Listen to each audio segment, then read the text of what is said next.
కట్టి ఊళ్ళోకి వచ్చనమ్మా చాలారి పూలు పెట్టి జాతరలు తెచ్చనమ్మా తంగేడు పూలు పెట్టి కంకాణ దూకేనమ్మా ముక్కు ముక్కెర పెట్టి ముల్లోకాల నెలనమ్మా ముందార చూడంగా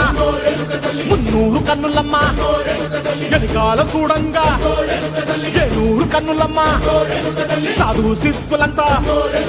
సాగిల బట్టరమ్మా మహారాజు రాజులంతా మొగారిల్లిరమ్మా కోరిక కోరంగా రంగులు పూసినాము ఆశలు తీరంగా ఏసాలు వేసినాము నీకన్నా పెద్ద దిక్కులో కాన ఎక్కడుంది నైవేద్యం పెట్టంగా మా కాడ ఏమిటుంది మనలన్నీ అలకించి మన నీయవే తల్లి